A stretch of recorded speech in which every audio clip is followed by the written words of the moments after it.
I said, well, who's got the gun? And she said, Michael. And then at that point, that's when I knew that I'd been shot, and I couldn't believe that it was him. In hindsight, you can kind of see it coming. But before the day, no. I couldn't have, I wouldn't have put that kind of evil in it.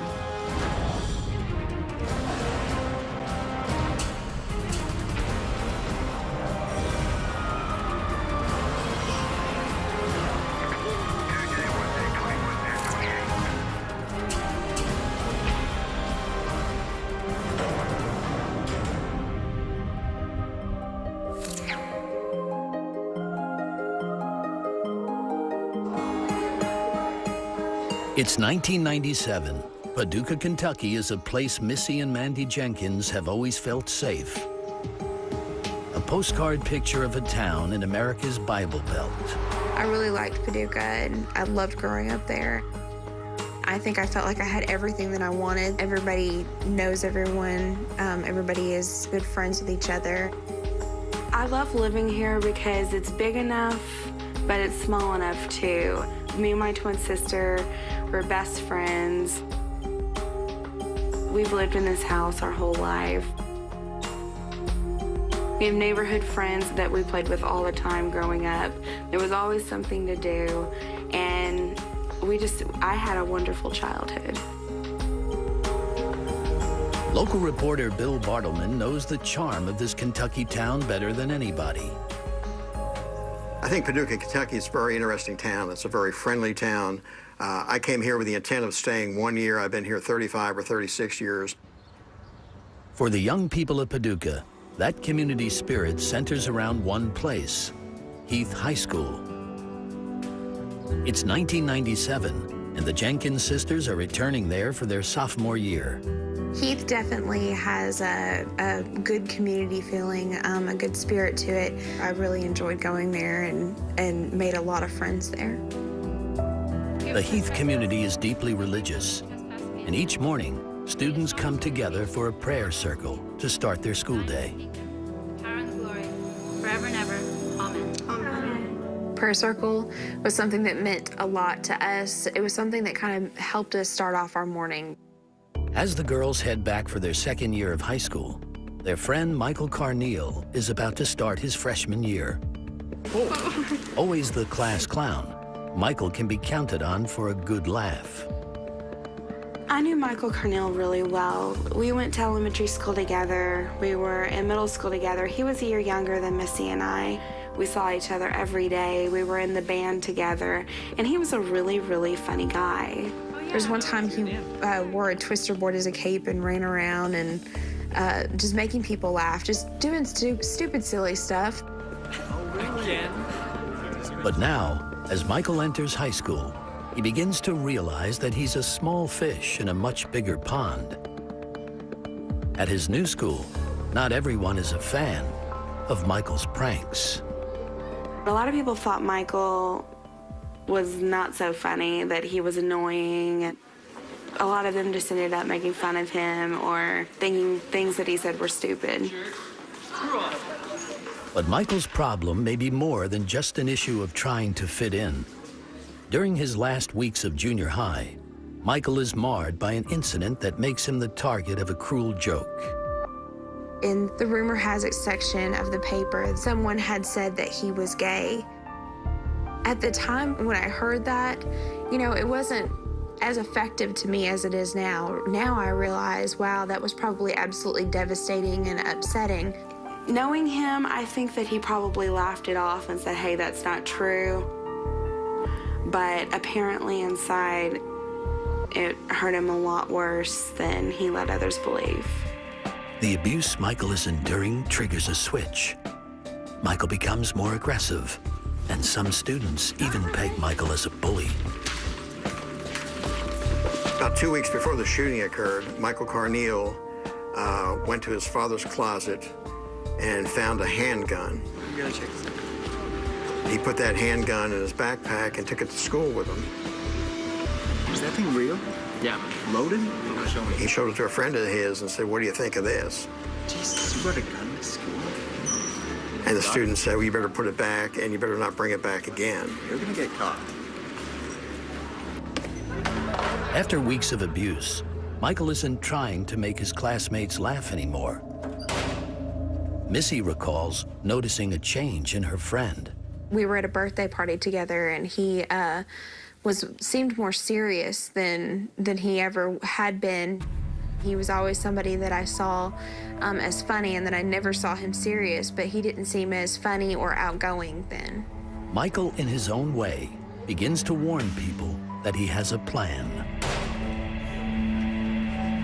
My friend Eric actually heard from Michael that something big was going to happen, but the way Michael was, he joked all the time, so Eric just laughed it off and said, whatever, you know, you're not going to do anything, you know, nothing big's going to happen, you know, you're just little Michael, you know, didn't think anything of it, you know. No one could imagine just how serious the class clown was about to get. And I see one of my own students standing there with a pistol, and he's shooting kids right in front of him. Kids were on the floor, bleeding to death.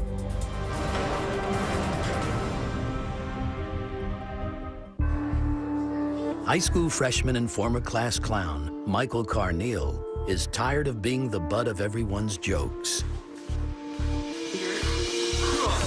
Despite some obvious warnings, nobody takes him seriously. On Thanksgiving Day, he had Thanksgiving with his parents and grandparents. They all came over to the house. They had their meal, and then Michael wanted to go ride his bike. Michael rode his bike to a neighbor's house, and he broke into a garage where some guns were stored. He brought the guns, wrapped in a blanket, into his bedroom. He took a handgun stolen from another neighbor and shoved it into his school bag.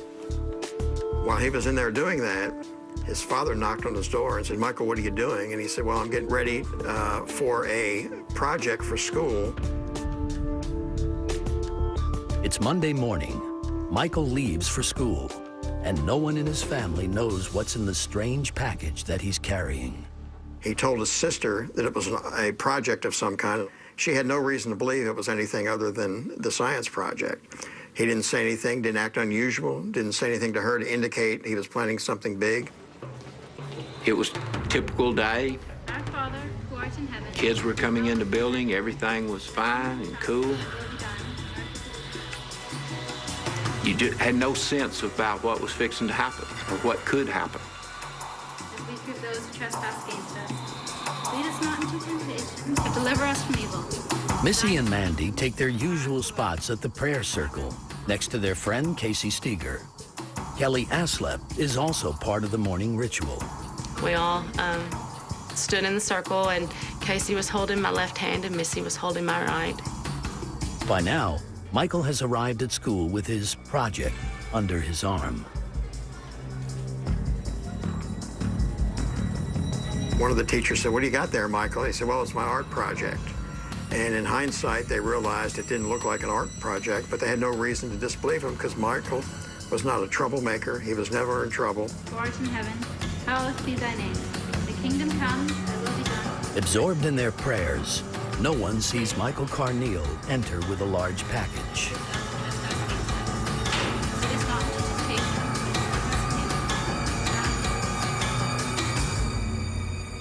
but No one sees him calmly stick an earplug in each ear. lead us not into temptation. And no one sees him pull out a .22 caliber gun. Deliver us from evil. Until it is too late. For thine is the kingdom, the power and the glory, forever and ever. Amen. Amen. Amen. Same time tomorrow, guys. And as we started walking away, I started hearing popping noises. It sounded like firecrackers. I probably got 2 steps in, and I heard pop, pop. And I stepped again, and I was hit. I didn't really think at the time, you know, somebody has a gun. I thought, you know, where are these firecrackers at? I looked to my left and I saw a girl get shot in the head, and she fell to the ground. That girl is Kelly Aslett. She's felled by a shot to the neck. I saw the blood. I thought it was fake, and for some reason I kept telling myself that this is a joke, this isn't real. The main thing I saw was the gun, and it seemed like almost in slow motion. There was like a yellow hue around the gun with each shot. I didn't even feel the gunshot. It hit me. I had no clue where, didn't even know I was hit. My entire body went numb, like my hearing was gone too. It was just all of a sudden my hearing was gone, and my entire body just floated down to the ground. There were people screaming and people crying and people yelling, and then I just remember looking back at Missy, and she was laying funny on the ground. So I crawled over to her, and I leaned over her. My sister's laying there on the ground, and I just asked her, you know, Missy, are you okay? And she said she can't feel her stomach. Missy needs medical help fast, but Michael Carneal is still in control, with 5 guns and almost 1,000 rounds of ammo left to go.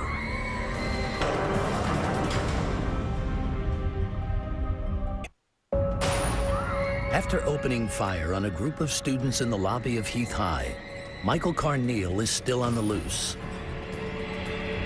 Several students have been hit by gunfire, and Principal Bill Bond now arrives on the scene.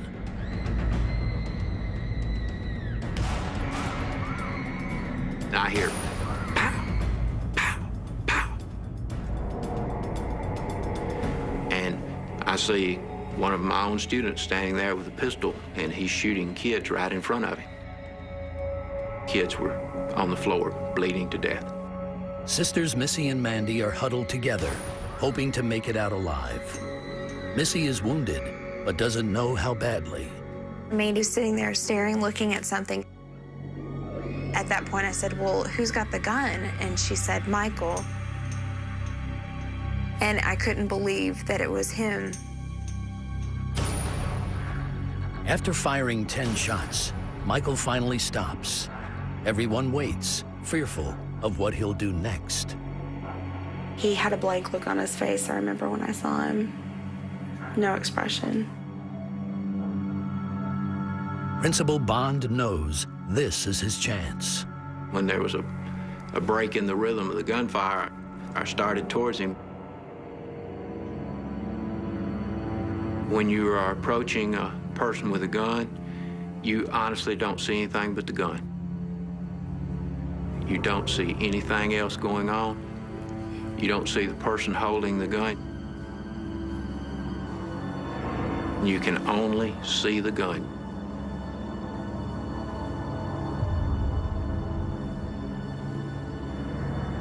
I picked the gun up and I called him by name and told him to go to the office. He didn't get any more expression on his face than if I'd have just caught him smoking in the boys' bathroom. He was just emotionless.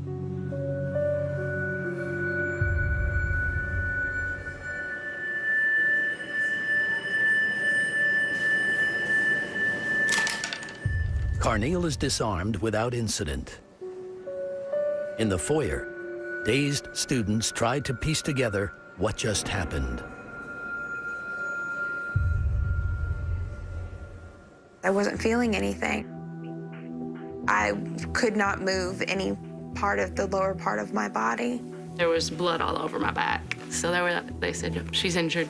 So they wrapped me up in a blanket and kind of left me. And that's when I started thinking about where's Missy, where's Casey? Bleeding and in shock, Kelly makes her way over to help her best friend, Casey. Her hood had flipped up over her head. You know, she's laying face down on the ground. And I was like, Casey, what are you doing, Casey?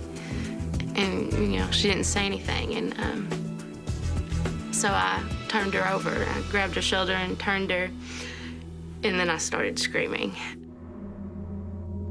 Blood is gushing from Casey's neck.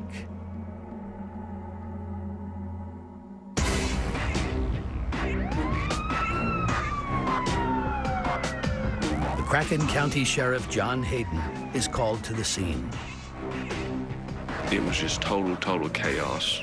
When I pulled up at the school, the lobby of the school, it was just a horrifying experience to look at that and to think what those children, what they went through, what was going through their minds when this was occurring. Some of the walls were riddled with bullet holes, and it was very, it was a very solemn experience for me, and it just really looked like a war zone. At the hospital, doctors determined that Missy is permanently paralyzed from the chest down. Seeing my family when they came to see me in the emergency room was really hard, because when they came in, they were so worried about me. They were crying. I can remember my grandma crying, and I told my grandma, I'm okay, I'm fine. I'm just paralyzed. I'm okay, I'm alive. Other victims were not as lucky as Missy. In the hours following the shooting, 2 more girls die, bringing the death toll to 3. With Michael now in police custody, all of Paducah is wondering one thing: why? There were a lot of psychological reports done on Michael Carneal, done both by the prosecutors and done on behalf of Michael. And they found he did have some mental problems.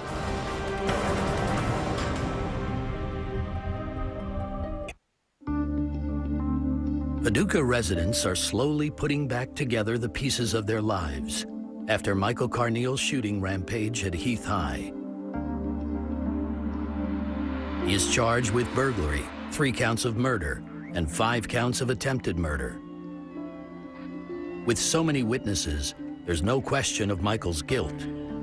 But the question remains, what turned this class clown into a callous killer? There were a lot of psychological reports done on Michael Carneal, done both by the prosecutors and done on behalf of Michael. And they found he did have some mental problems.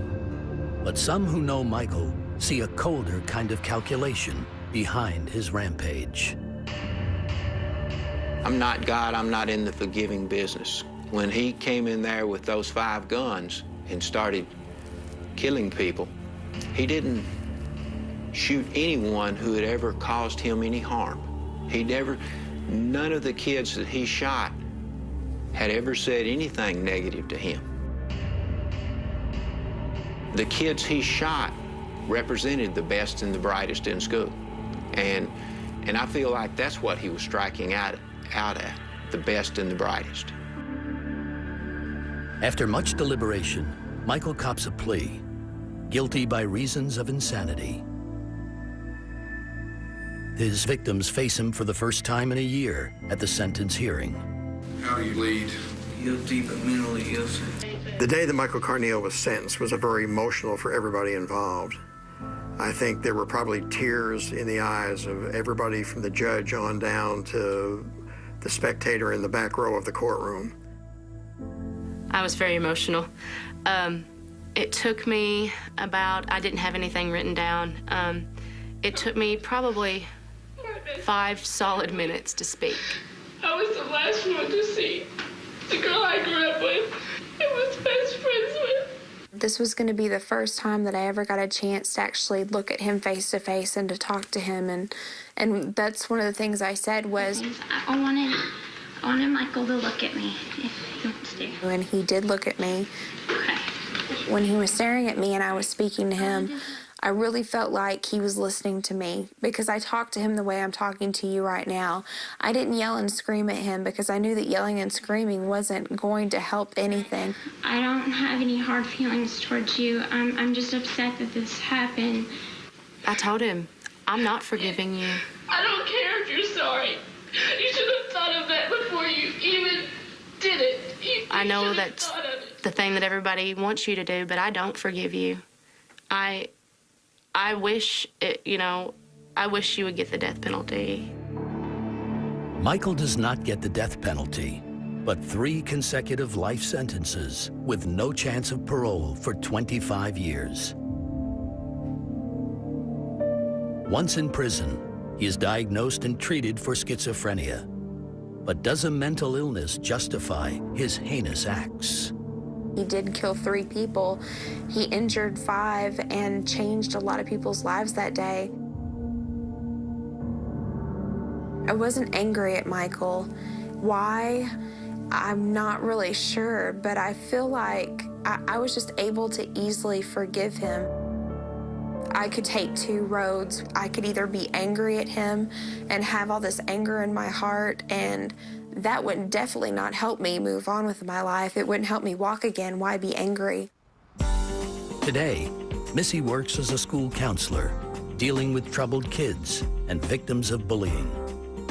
She's happily married with a baby on the way. And despite all she's been through, she knows that she is one of the lucky ones. One thing I've learned is that, never to take things for granted because you never know when they're going to be gone. And then also I've realized how important my future is. I needed to make whatever I could out of myself because I got a second chance out of life.